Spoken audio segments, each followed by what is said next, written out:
Увеличить перевозки речным транспортом на 20% можно только лишь улучшив организационные вопросы. Об этом заявил в Якутске глава Федерального агентства морского и речного транспорта Александр Давыденко. В ходе визита в Якутск глава федерального ведомства принял участие на совместном заседании экспертного совета агентства с правительством Якутии и посетил местный профильный институт. С подробностями наш корреспондент Туяра Филиппова. Глава ведомства Морречфлота, с утра посетив Якутский институт водного транспорта, был откровенно озабочен. Он сравнил условия проживания курсантов общежития с каменным веком.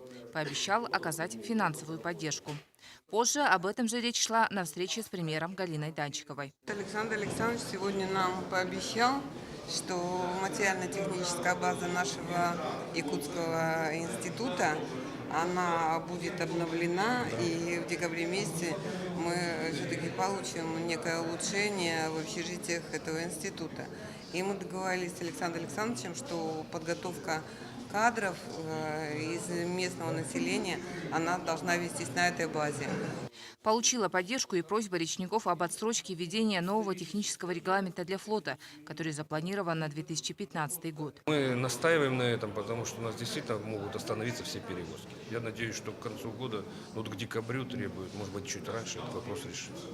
Навигация этого года в Ленском бассейне прошла в целом, не считая проблем с Амгой и Яной, при благоприятных судоходных условиях. План завоза грузов в республику выполнен на 98%. Перевезено более 1,5 миллиона тонн различных грузов. В следующую навигацию объемы перевозок возрастут в разы. С началом реализации проекта «Сила Сибири» и строительством Якутской ГРЭС-2 нужно будет доставить 1 миллион тонн грузов только за год. К 2020 году эти показатели возрастут до 6 миллионов. Судовладельцы готовы поднять флот. Сегодня много флота в отстое находится, даже в холодном отстое. И, в принципе, если будет необходимость и будет потребность, самое главное, то флот будет, он готов сегодня к работе. Вместе с тем на будущее головное ведомство советует региону и судовладельцам искать источники для модернизации устаревшего флота в федеральной программе по развитию Дальнего Востока и Забайкалья.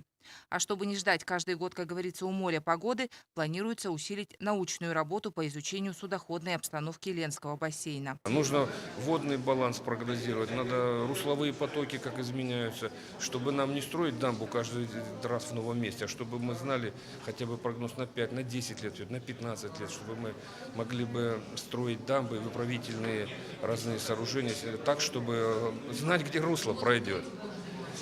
Этим вот я предложил это заниматься, чтобы это занималось научно-техническое общество внутреннего водного транспорта. Потенциал у речников есть, главное их правильно использовать уже в следующую навигацию, резюмировали участники экспертного совета. Туяра Филиппова, Иван Семенов, НВК «Саха», Якутск.